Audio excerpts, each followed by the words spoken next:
Posted by you/throw_still fightin'. This is going to be a long post because I'm emotionally flooded in a rambler. I need to get this off my chest. My dearest friend in the world is a man named James, not his real name. I try to describe how great he is, but honestly, it's easier just to tell you the story. James and I grew up in the same town, a conservative Christian town in the middle of nowhere, USA. The first time I met him was on the playground at school. He saw me sitting alone under a tree and came over to ask if I wanted to play with him and his friends. I said no, but he noticed I was reading a book about space, the solar system, to be more precise. So, he sat down next to me and asked me which planet I thought would be the coolest to visit. We ended up talking for the rest of recess about what we thought the other planets might be like, and when we went back to class, he introduced me to his friends as my new friend, Op. We were inseparable from that point on. It was one of those things where the entire town, our parents included, had us married off by age 8 or something. We didn't understand at the time, of course, but I would go on family trips with his family and stay over at his place, and vice versa, through most of elementary school. We got in trouble for talking during class every day, though not really, because the teachers all loved him. This dude can charm his way out of anything, it is unreal. We were best friends. When we finally reached the awkward teenage years and dating became a thing, he asked me to the first school dance, and I said yes. We sort of started dating by default. I don't think we ever talked about it explicitly, but I just started calling him my boyfriend to other people, and we went with that. Very little changed about our relationship, we still basically just did all the same stuff we used to do before, except our parents got stricter about the sleepovers, and there was more hand-holding and cuddling. Kissing and stuff was always difficult for me, and I didn't know why, but he never pushed me on it, not even once. The 2 times we tried, he was able to tell very quickly that I was uncomfortable, and he just shut the interaction down by messing up my hair playfully, saying, "Enough of that. How about we just watch a movie?" I just assumed one day I would get it. Well, I didn't. Sometime around 15 years old, I started to realize the problem: I wasn't intimately attracted to men. This was a very trying time for me, given the kind of environment I grew up in. This was not acceptable. My parents were extremely religious and extremely anti-LGBT. After about 8 months of an identity crisis over this, I decided to muster up the courage to tell James, before anyone else. I didn't know what to expect. I was terrified. I went over to his house trembling. He had done what he always did, made my favorite snacks and got the controllers and my favorite game, Diddy Kong Racing, ready to go. He opened the door, gave me a hug, and I came in. I was so scared. We sat down, and he looked at me for a second before putting his hand on mine and asking me what was wrong. So, I tried to tell him. I got halfway through the sentence, struggling to actually say, "I'm gay," before he just interrupted me and said, "You're gay." "Yes, I know, is there anything else?" followed by that goofy smile I love so much. I just froze in place. I asked him if he was mad, and he just laughed and told me he loved me the way I was and that this was the way I was. I just started crying and jumped into his arms. It felt like 10 minutes, at least, before he finally interrupted me in characteristic fashion, remarking, "However, I will be mad if you let the pizza rolls I made get cold, so how about we stop crying and start eating?" We stayed best friends after that. We never actually had a breakup talk, but we did start to date other people. We talked and hung out almost every day until we graduated and he went away to a big-name college. The night before he left, he came and picked me up, and we drove around town, hitting all our favorite spots. He drove me back home at 3 a.m. in the rain. I took his hand during the drive and fell asleep on his shoulder. I remember wondering then for a moment if I should just marry him anyway. But he was going away to college, and I'm not attracted to men, so it probably couldn't work, no matter how I felt about him otherwise. He promised to stay in touch, but I didn't know if that would happen. Well, it did. Obviously, it wasn't like before, but he made sure to call me every week just to check up on me and see how things were going. I went to college close to home. We'd talk about how hard college was, whoever we were dating at the time, and whatever drama was going on. During his junior year, my parents found out that I was gay. They did not react well, and I was basically kicked out of my home to save me, my dad going on about me needing Jesus's 40 days in the desert like a lunatic. My parents are good people, so this didn't last, and they have more than made it up to me since, working hard to unlearn their bad programming. But that was an awful time. I did what I always do and called James. He talked to me for about an hour, then got his mom to drive up to get me so I could stay in his old room. Then he flew home the next day pretty much just to cheer me up and make sure I was all right. Vintage driving around in circles, singing like idiots, and 2 a.m. junk food runs did the trick. I later found out from my mom that he had also gone and confronted my parents, stood up for me, and told them they should be ashamed of themselves and that if they were willing to lose their daughter over this, they were unfit parents and not the second family I thought you were. My parents worship him, so this was effective, and my mom still tells this story to this day.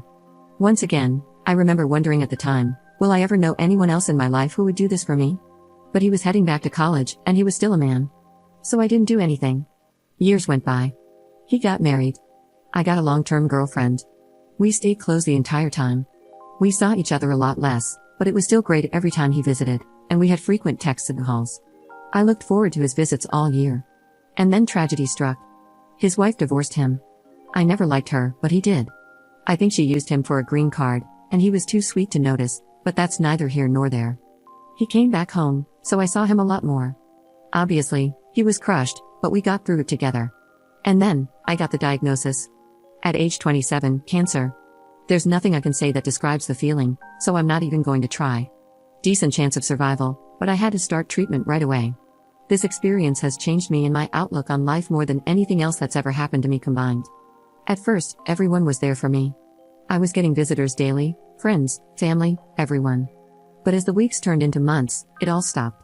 Most people, even my friends, started coming once a week, then once a month, then not at all. When things were looking bad around the 7 to 8 month mark, my girlfriend broke up with me, claiming she loved me but couldn't handle watching this. Now, almost 2 years in, there are only 5 people who are still here.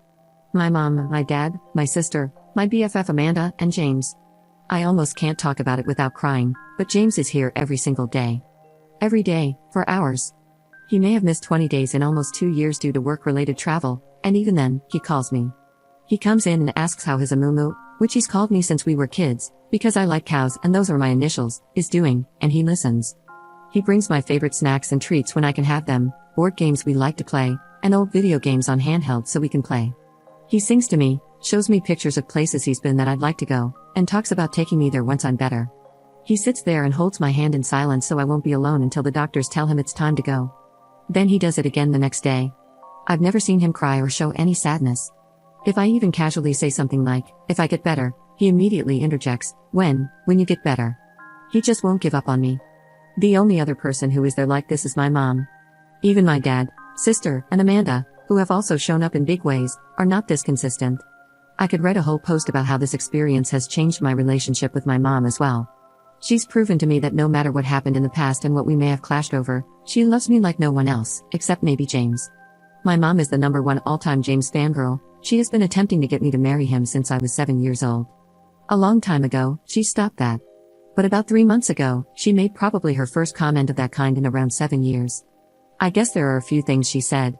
The first was, pay attention to the people who are still here now. They're the people who always will be. They're the people who love you and not just what you can do for them. Which sort of set me off on the whole months-long train of thought that led to this post.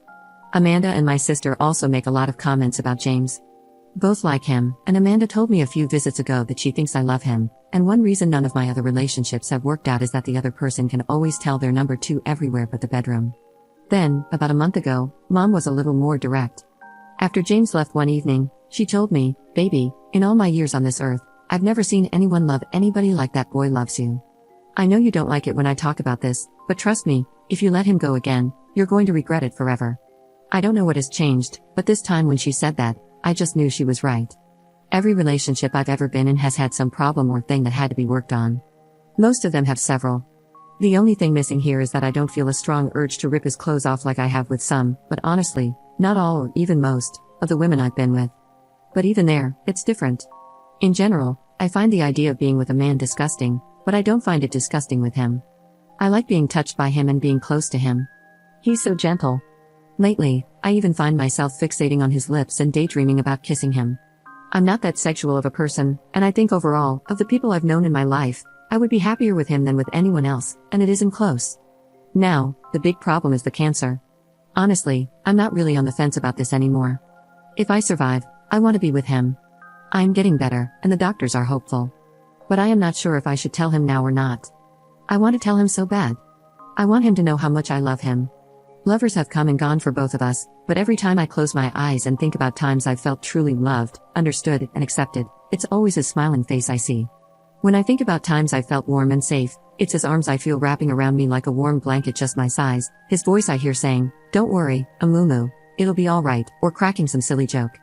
I want him to know that I want him with me, by my side forever. There's nowhere I'd rather be than wherever he is, doing absolutely anything.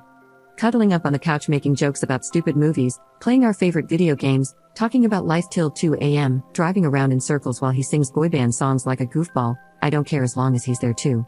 I want him to know that if I survive this, we will be together. That's what I want. That's all I want. He's all I want. But I'm scared to tell him because I don't know what's going to happen.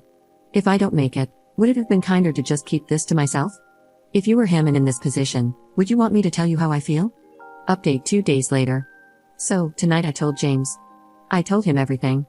Gosh, I just wish I could relive this night over and over again. I've never been so happy. He came into my room this evening like he always does, greeted me with, "Hello, how's my Amumu doing today?" I told him I was doing well. He told me I looked beautiful, which is not true, but it still felt so sincere. Then he started unpacking the stuff he brought me today. I asked him to stop and just come sit with me because I wanted to talk to him. He nodded and came to sit down next to me. He asked, "What's up?" It took me a bit to gather myself. I kept getting distracted by his eyes. The way he looks at me sometimes, I don't know how to describe it. I told him, "I love you," and he just kind of laughed and touched my hand before casually responding, "Oh, I know that. I love you too." In retrospect, this wasn't the best way to start, I guess, since we've said that enough with a different understanding, and he didn't get what was happening. He started to get up again to unpack the snacks, and I grabbed his arm and asked him to let me finish. He looked confused, but he nodded and sat back down. And then I did it. I told him everything. I told him about all the times in the past I'd thought about just marrying him despite my sexuality. I told him my favorite memories of him and how they make me feel. I told him he'd always been my best friend and the person I trusted the most. I told him I made a mistake and I should have chosen him. I then basically devolved into reciting the last paragraph of my first post to him. He's the face I see when I think about feeling loved, the embrace I feel when I think about being safe. It doesn't matter what we do, if we're together, I'm happy, and he's the only thing I want for the rest of my life. He basically froze. He said nothing, just looked at me as I spilled everything. I'm not sure he even blinked. When I finished and looked up at him, he was sitting there like a statue with his mouth slightly open, still enough that it was like he forgot to breathe. James always knows what to say, so this was a little unnerving to me. I started to ask him if everything was alright, but before I could finish, his expression broke. He exhaled into a weak but incredibly tender, quivering smile, and he just reached out and pulled me into a hug. I buried my head in his chest, and his arms just wrapped around me. I melted into him. He was so gentle. It felt so easy. It felt so right. Then he started crying, and then I started crying. He's been coming here through 2 years of cancer treatment, and I've never seen him cry until now. He held me for a while, but however long it wasn't long enough. He still hadn't actually said a single word since I finished talking, but I guess he didn't really need to. Then he finally answered my question with, "Now it is." When he finally pulled away, his face was red from crying, but he just looked so happy. He looked at me for a bit. It was kind of cute because he had a little trouble maintaining eye contact, which he usually doesn't. He was like a little boy again. Then he finally looked right at me, and he just said, "You are the only thing I've ever wanted." Then I started crying again, and he started crying again, and he pulled me to him and held me again. I wish it never ended. A little bit later, once we had exhausted our crying capacity, I showed him the post. He made a few jokes about wanting to meet this James guy and about how he had better go and thank my mom for her 20-year wingwomanship, lol. Then, after he finished reading it, he kissed me. It felt easy, not scary at all, and just right. He asked me if it lived up to my daydreams, and I chuckled and said yes. Then he said, "I'm not so sure myself. I think I need more data," and kissed me again. He is so ridiculous, but this was smooth as butter. Then, after that, we started talking, and I guess he told me everything too. He said he'd loved me since we were little kids. He told me he still has every drawing, letter, and craft I ever made for him in a safe that he took with him to college and has taken everywhere he's ever lived. We talked about the day I came out as gay to him, and how he figured it out earlier but struggled to accept it for months in secret because he had lived his entire life up to that point assuming we would be a family and wanting nothing else. He told me he thought about our last night before college all the time and kept hoping that entire night I'd say something before he left, because then he'd have transferred colleges to stay with me. He told me he actually took a very long way home just to prolong the time when we were holding hands and I was sleeping on his shoulder, and that it was, to this day, his favorite memory. Then he looked at me with those piercing green eyes and said, "For me, there has never been anyone else." He loved once, me, and then struggled through a bunch of rebounds. Even though he had learned to bury it and move on with life and was happy in our friendship, his heart had only ever belonged to me. Honestly, I guess I should have known this. My dad told me he was sure this was true before, but I didn't listen, but I was flustered and deeply moved. I joked that he should enter the Olympics as a torch carrier, and he said, "They'd never have a chance. I'm the greatest there ever was." Aw. We sat and talked and reminisced some more, mostly about when we were kids. I found out some things I never knew because he avoided telling me how romantic some things were for him after I came out. But I also kind of realized, I think they felt romantic to me too. Then he sang me some of our songs. His voice is so beautiful. We had another embrace and another kiss. Both still felt divine. I can't wait to have my hair back again so he can pet it like he used to when we were kids. Then I brought up the bedroom question, and oh my god, it was the cutest thing ever. I barely got to say anything before he started tripping over himself like, look, I don't even care, I don't need that. If we need mistresses or something, we can do that. It doesn't bother me, I just want to wake up with you every day. Which was sweet, but then I told him that even though I didn't know how that would go, and I might not be able to, I wanted to try with him anyway when I got better, and oh my god, he turned tomato red and could barely look at me. Literally could not even manage to form a sentence in response, just mumbled incoherently before managing to get out, okay, if you're sure.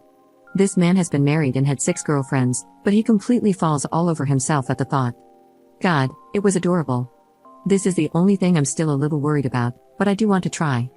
I mean, I like the kissing, which I thought was completely impossible. And I know that if it doesn't turn out well, it won't ruin anything, and we'll still be together and just figure something else out for that one need. Then we talked about the cancer. He is so sure I'm going to make it. It's so touching. It took a little while to get him to take the other possibility seriously. When I finally did and told him that it's the reason I didn't tell him sooner, he held my hand and told me that if that happens, he'd be okay because he'll always know that he was one of the lucky ones because he was mine. Jesus freaking Christ, I almost lost it. Then he said, if we don't have that much time left, we better make sure every minute counts. I said, that's pretty hard to do in a hospital, and he replied, what do you mean? We're both here, and that makes this the best place on earth. Dear God, what did I do to deserve this man? I teared up again, and he held me one last time. Then the doctors came in. He kissed me goodnight. We both said, I love you, but it felt so different. It's never felt so good to say or hear those words. Then he smiled at me and left. I was so excited the first thing I did was call Mom, and she was just ecstatic. I think she might be happier than me, which is saying something, lol. As soon as I told her what happened and that James and I are together, she just started crying and talking about what a good boy he is, how she just knew this would happen, and that she can rest easy now because she knows I will always be loved and taken care of. Plenty of her destiny talk, which usually gets on my nerves, but honestly, I was so happy tonight, screw it, I'm on board. Maybe it was destiny. I guess sometimes Mom really does know best. I feel like a teenager again. I never thought I'd feel this way again in my life. I never even imagined if I did, it would be for a man. God, I love him so much. Now I can't understand what I was ever worried about or why I didn't do this years ago. Thanks so much to everyone who read my story and helped give me the perspective and courage I needed to finally do what I should have done years ago. Now, as long as my health cooperates, I'll be one of the lucky ones too because I am his.